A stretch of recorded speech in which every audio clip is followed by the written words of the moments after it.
तरुण गोगोई नहीं बोलते थे आ जाओ, उनके दिल्ली वाले सिपा सालार बोलते थे। हाँ, दिल्ली के सब लोग बोलते थे। तरुण गोगोई से तो हमारा बहुत ही खट्टा खट्टा चल रहा था, मीठा नहीं चल रहा था, बहुत कड़वा चल रहा था। बयानात भी वो भी देते थे, हम भी देखते, अब हमारे अंदर भी ताकत आ गई थी। 10 MLA हमारे पास थे, हमने असेंबलीज में बाकायदा खुल के उनके जितने खिलाफ करने हैं वो सब किया, ओपोजिशन का रोल अदा किया। तो खटाई बढ़ती गई, मिठास में नहीं तब्दील हुई। लेकिन उसके बाद एक वक्त आया जब इन लोगों ने समझ लिया कि ये सरेंडर करने वाला आदमी नहीं है, UDF सरेंडर करने वाली टीम नहीं है, पार्टी नहीं है। तो आहिस्ते आहिस्ते इन लोगों ने कहा, मुझे दिग्विजय सिंह आए इलेक्शन के टाइम पे, उसके बाद वाला जो इलेक्शन 2011 में, और यहीं गुवाहाटी से फोन किया, मैं हुजाई जा रहा था, रास्ते में था अपने घर। अरे बोले बद्रू भाई आ जाओ, बैठ जाते हैं और आपस में कुछ समझौता कर लेते हैं, इस मरतबा मिल के लड़ते हैं। तो मैंने कहा कि आप कह रहे हैं दिग्विजय साहब, राजा साहब, लेकिन तरुण गोगोई साहब ये होने नहीं देंगे। अरे बोले मैं प्रभारी हूँ, कैसे नहीं होने देंगे। मैंने कहा फिर आप बात करिए, हम भी कहाँ चाहते हैं यार ये सब झमेलों में घूमे फिर अपना काम। उन्होंने तरुण गोगोई जी से बात की, तरुण गोगोई ने साफ इनकार कर दिया, वो दिल्ली वापस गए। तो फिर उन्होंने मुझे जो है, इस बीच में इस कश्मकश में 3-3.5 साल गुजर गए। मैं जो हमारे धुबड़ी में जहाँ से मैं खेलता हूँ, वहाँ के वो जो MP साहब थे, वो अचानक उनका डेथ हो गया। तो लोगों ने, पार्टी के लोगों ने प्रेशर दिया कि भाई ये मुस्लिम इलाके का सबसे बड़ा सीट है और सबसे बड़ा असर है इसके ऊपर, जिसका होल्ड हो गया पूरे आसाम में, माइनॉरिटीज़ बेल्ट के ऊपर उसका होल्ड रहता है। इलेक्शन लड़ो, इलेक्शन लड़ भी लिए और अल्हम्दुलिल्लाह जीत भी गए। कांग्रेस वालों ने जान तोड़ की कोशिश कर ली मुझे हराने की, लेकिन अल्लाह का शुक्र है बहुत अच्छे वोटों से मैं जीत गया। जब मैं दिल्ली पहुंच गया तो इनसे और कुर्बत हो गई, अहमद पटेल साहब से, दिग्विजय सिंह से। तो दूसरे इलेक्शन के अंदर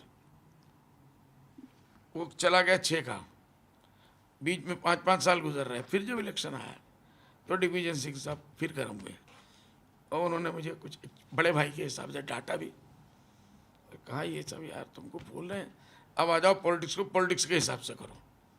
कैसे करना है कि मैं तरुण गोगोई की जिम्मेदारी लेता हूँ, आ जाओ बैठ के बात करके सीटों का बंटवारा कर लेते हैं, आप लोगों को भी हम कुछ अच्छी सीट दे देंगे और मामले को रफा दफा करो।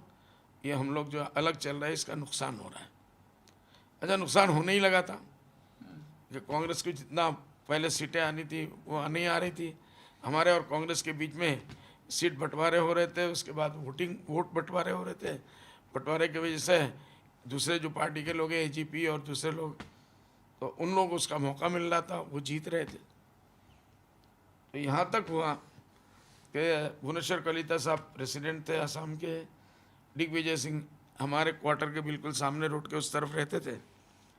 हमारे यहाँ के जो प्रभारी है 2-3 जिम्मेदार, वो लोग गए और हमने बाकायदा बैठ के एक लिस्ट बना ली दिग्विजय सिंह जी के साथ।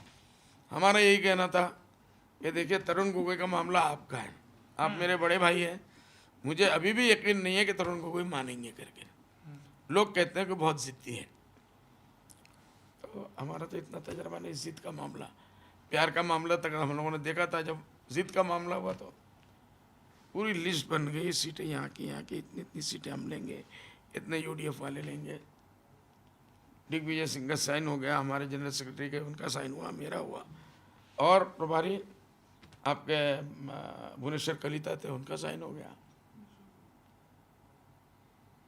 इंचार्ज थे ओवरऑल गुलाम नबी आज़ाद साहब, उनको भी लेके जाके दिखा दिया गया। ये सारे मरहले होते रहे। लास्ट दिन जिस दिन तो आसाम के लोगों को उन लोगों ने बुलाया, उसमें तरुण गोगोई साहब ही थे असल। तरुण गोगोई साहब ने वो कागज़ दिया, क्योंकि सीनियर आदमी थे, मैडम से डायरेक्ट उनका ताल्लुक़ था, गांधी फैमिली से उनका डायरेक्ट मिनिस्ट्रियों में रह चुके थे राजीव गांधी के साथ, और उस ज़माने में शायद पढ़ने के भी कुछ साथी वाती थे अपने मान। उन्होंने कागज़ दिया और यूँ फाड़ के 4 टुकड़े करके फेंक। आप लोगों के सामने ही? सबके सामने। हम नहीं थे वहाँ, अच्छा, कांग्रेस के नेता, कांग्रेस के नेताओं के सामने सब लाजवाब हो गए। अब उसके बाद जिसको भी टेलीफोन करो टेलीफोन से भाग रहा है। फिर दिग्विजय सिंह नहीं मिलते थे कि भद्रू भाई आ जाओ? बद्रू भाई आ जाओ, नहीं शर्मिंदा थे बेचारे। हाँ। ऐसा नहीं, वो शरीफ आदमी है, आज भी है और बहुत ज़्यादा ताल्लुक है। तो हमें आसाम का जो प्रभारी है भुवनेश्वर कलिता, उन्होंने बताया कि बद्रू भाई रात को ऐसा ऐसा हादसा हुआ, अब हमारे पास सिवाय शर्मिंदगी के कुछ नहीं है, फिर वापस लड़ेंगे। मैंने कहा भाई जो नसीब में जिसके लिखा था वही होगा, उसके हिसाब से फिर वो आगे बढ़ता गया। आखिरकार ये हुआ कि तरुण गोगोई साहब किसी तरीके से नहीं माने। इस मर्तबा गए मर्तबा का जो नतीजा आया उससे तरुण गोगोई साहब की आँख खुली और उन्होंने प्राइवेट महफिलों कहना शुरू कर दिया कि भाई इस मर्तबा अजमल को बगैर मिला के कोई चारा नहीं है। आप लोगों ने 18 सीटें जीती थी हम लोगों ने 18 सीटें जीती थी 2011। तो उन्होंने अपने प्राइवेट महफिलों में, तो दोस्त सुन के भी, हमारे दोस्त उनके एमएलए लोग हमारे दोस्त, तो ये बातें बाहर आने लगी कि तरुण गोगोई साहब ज़रा नरम पड़े हैं। तो फिर हमारे दरमियान के लोग जो उनके एमएलए भी थे वो लोग बीच में आए और कैसे होना चाहिए, क्या होना चाहिए, तो बैठने लगे बाकायदा। आज से अभी 6-7 महीना पहले, 6-7 महीना पहले हमारे 3-4 प्रभारी, उनके 3-4 प्रभारी दोनों तरफ से, और उनके घर में मीटिंग हुई, पहली मीटिंग। और उसमें ये हुआ कि भाई इस फार्मूले के ऊपर बाकी फार्मूला बनाया जाए और हम लोग मिल के लड़ेंगे। इस मरतबा महागठबंधन के सिवा कोई चारा नहीं है, गठबंधन करना ज़रूरी है, सीटों का बंटवारा नहीं होने देना, हमें आपस में बांट के जो कुछ करना हम लोग आपस में करेंगे। और मेरा खुद वो वकालत हमारी करने लगे, इतना ज़्यादा पहले वो खिलाफ थे, हमारी वकालत करने लगे कि इसके सिवा कोई चारा नहीं है। टीवी वालों ने जा के पूछा तो उन्होंने डांट भी दिया। ये पॉलिटिक्स से मजाक नहीं है। उनके कुछ कांग्रेस के लोग गए, उनको भी डांट दिया, मैं तुम्हारे से पॉलिटिक्स ज़िंदगी भर पॉलिटिक्स खेला हूँ, मैं गलती पे था। ये आज भी एक संवादक हमारे साथ बेचारे जर्नलिस्ट थे आपके इंडिया टुडे के, एनडीटीवी के मेरे साथ फ्लाइट में गए थे, तो उन्होंने भी बताया कि उनकी बातचीत बाकायदा तरुण गोगोई साहब से हुई और तरुण गोगोई ने इकरार किया कि हमारी गलती हुई। इतने दिन अजमल के साथ हम लोग दूर रहे, वो हमारे दुश्मन नहीं है और बगैर उसके कोई चारा नहीं है, हम लोगों को मिलकर लड़ना ज़रूरी है। तो ये बातें यहाँ से फिर दिल्ली भी जाने लगी, दिल्ली में भी बातचीत शुरू हो गई। अहमद पटेल साहब आ गए बीच में कि भाई अब तो तरुण गोगोई नरम पड़ गया, आप क्या कर लो सब मिलकर। हमने कहा हम तो इंतज़ार में हैं, 2-2, 3-3 मरतबा से इंतज़ार में है, यहाँ तक बातें हुई, आप गवाह हैं, तो इस मरतबा करेंगे। उसके बाद अल्लाह की मर्ज़ी, आहिस्ते आहिस्ते उनको कोविड का वो हो गया, कोरोना हो गया, उसी में वो बेचारे चले गए हॉस्पिटल से। तो अब उसके बाद जो दिल्ली में बहुत ही जल्दी, मैं समझता हूँ बहुत देर से नहीं, अहमद पटेल साहब भी, उनके ऊपर भी अटैक आ गया, वो भी दुनिया से चले गए। तो हमारी एक कड़ी और ख़त्म हो गई, तरुण गोगोई साहब थे, वो एक कड़ी और ख़त्म हो गई। हम आहिस्ते आहिस्ते नए नए लोगों ने उनके जगह लेना शुरू किया। तो जिस प्यार मोहब्बत से मैं चाह रहा था कि वो हो जाता, और वाकई वो करते भी, गोगोई साहब जब नरम पड़ गए थे, वैसे तो नहीं हुआ लेकिन बहरहाल हुआ, जो भी हुआ अच्छा हुआ, जहाँ तक भी हुआ। बस इतना है कि उस समझौते, हमारा अपना डिमांड हमारे लोगों ने 31 सीटों की रखी थी, 31। तो लोगों का ये कहना था भाई 18 सीट तो हम तो आपके साथ लड़के ला चुके हैं, आपके साथ लड़के हम लोग ला चुके हैं, आपकी मिनिस्ट्री थी, लड़के ला चुके हैं। तो दिल में ये था 25-26 सीट के ऊपर हो जाएगा, तो 31 सीट का डिमांड दिया, 25-26 तक आए भी लोग, लेकिन वो लोग ज़्यादा कुछ अकड़ गए।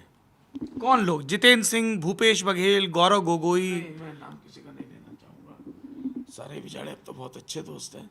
और देखिए जहाँ पे बैठते हैं निगोशिएशन में, वो दुश्मनी का निगोशिएशन नहीं होता, क्योंकि करने के लिए बैठे थे, लेकिन ये है कि हर आदमी अपने मतलब की देखता है। तो ये हुआ, करते करते करते करते करते करते आखिर के मीटिंग में मैं जाके बैठा, तो 14 सीट पे ये लोग आए जो डायरेक्ट हमको 31 से 14, ये तो मतलब बड़ी बुरी डील है, और आप तो बिजनेस में अच्छी डील्स करने के लिए जाने जाते हैं। नहीं, वो नहीं। बिहार में क्या हुआ? आपके समर्थक भी यही पूछ बिहार रहे में क्या हैं, हुआ? आपके समर्थक यही पूछ रहे हैं कि बिहार में कांग्रेस का स्ट्राइक रेट देखिए, तो फिर आप इतने कम पे क्यों राजी हो गए? बिहार में क्या हुआ? हमें एक चीज को धोना था अपने चेहरे से कि हमेशा गठबंधन जितनी बार गोगोई साहब ने तोड़ा, इल्जाम मेरे ऊपर देके तोड़ा गया कि बदरुद्दीन नहीं चाहता। हमने इस मरतबा कहा चाहे 14 हो, लेकिन मैंने देखा हिसाब निकाल के, यहाँ आप बोल सकते हैं मैंने एक बिजनेसमैन के हिसाब से सोचा कि अगर 31 सीट हम पूरा ले लेते और दोनों पार्टियां लड़ती तो फिर बात तो वही थी।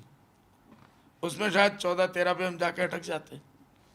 14 सीटें हमको क्लियर मिल रही हैं, जो कांग्रेस वाले वहाँ कोई सामने कैंडिडेट नहीं देंगे। मैंने देखा ये 14 तो हमारे पक्के हैं, 5 सीट के ऊपर फ्रेंडली है।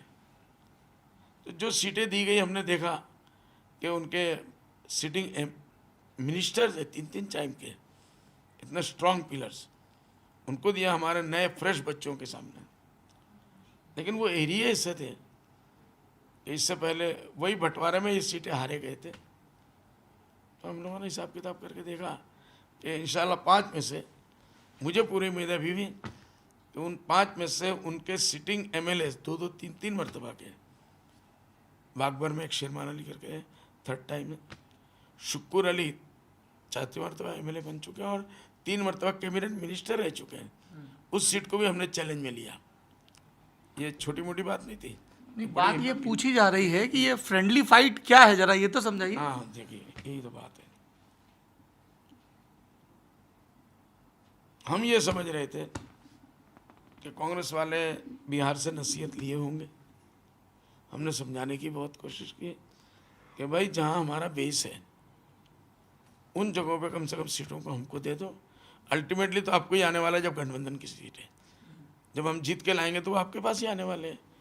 यहाँ 14 है, 5 अगर हम लोग और दे देंगे, आप जो फ्रेंडली के अंदर नहीं बल्कि क्लियर, तो आप हमको 15 देंगे, 15 आप लेंगे तो वो 15 आपके क्लियर, हमारे ये 15 क्लियर, दोनों मिला के 19 के करीब हो जाते हैं। लेकिन वो लोग बिल्कुल इसके लिए तैयार नहीं थे। हमने किसी सूरत से बदनामी फिर से अपने ऊपर लेना, और इस मरतबा का जो हाल है ख़ास करके, हमने ये मुनासिब नहीं समझा कि चलो एक मरतबा और बदनाम हो जाए, लेकिन सीट ले लें। और गठबंधन हो गया है, बदरुद्दीन ने इसके ख़िलाफ़ नहीं किया। गठबंधन बदरुद्दीन नहीं चाहता। वो क्या करते थे कि याद आया, वो हमेशा ये करते थे कि गठबंधन होने वो नहीं देते थे, और ये कहते थे बदरुद्दीन अजमल जो है ये बीजेपी के साथ मिला हुआ है, अंदर अंदर से मिला हुआ है, इसलिए ये कभी भी गठबंधन होने नहीं देगा। जब बार बार वो हारते गए और एक हद तक पहुंच गए, तो फिर उनको जाके यकीन हुआ कि नहीं, ये सब इल्ज़ाम पुराने हो गए, सब छोड़ छाड़ के ख़त्म करो और गठबंधन करो और लड़ो, फिर देखो अल्लाह।